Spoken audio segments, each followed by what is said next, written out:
Hi again, welcome to another episode of Pages, Picks, and Pans. And I'm going to be looking at an anime film today called Napping Princess. This has an amazing team working on it.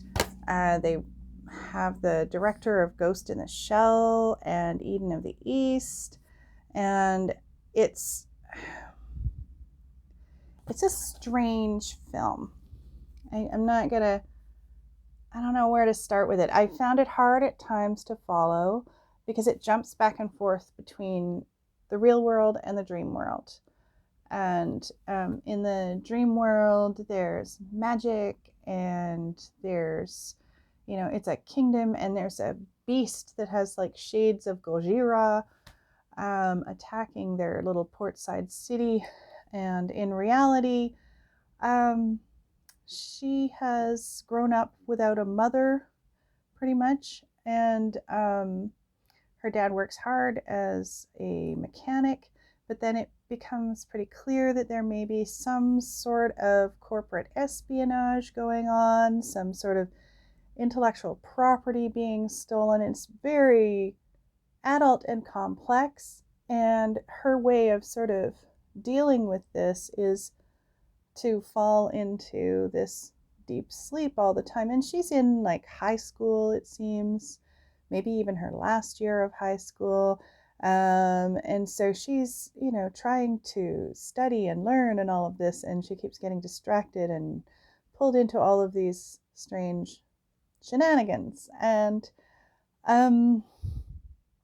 there's self-driving cars. Of course, she's got a love interest, blah, blah, blah.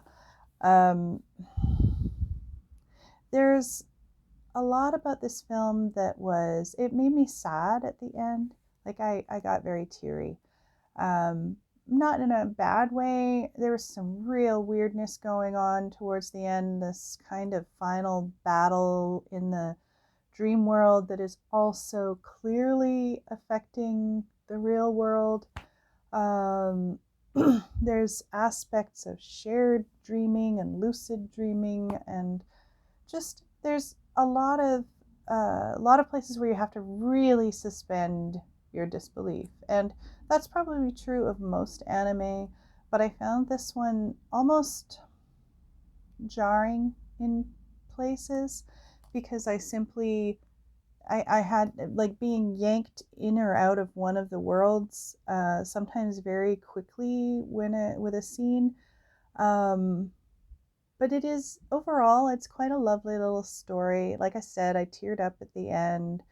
Um, there's some beautiful sequences of animation where there's these big sweeping views of this magical city, and some of the strangeness that they encounter in the travels in the real world. I kept I kept yelling at the character again for giving away locations of where they were through like an open channel. It just seemed there was some frustrations for me where I was just like, no one would do that. Um, so I mean, I think I would give this like I don't know, like a 3, maybe a 4, probably a 4. I'd still recommend this. It's definitely a pick. Um, and it's overall worth your time. It's better than a lot of the stuff out there for sure. And yeah, if you've run out of other anime films and you like something with a little bit more action in it, this has a fair bit of action.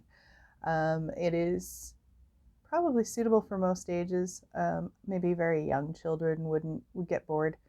But otherwise, yeah, Napping Princess. And that has been this episode of Pages, Picks, and Pans. Thanks for tuning in, and I hope to see you again soon.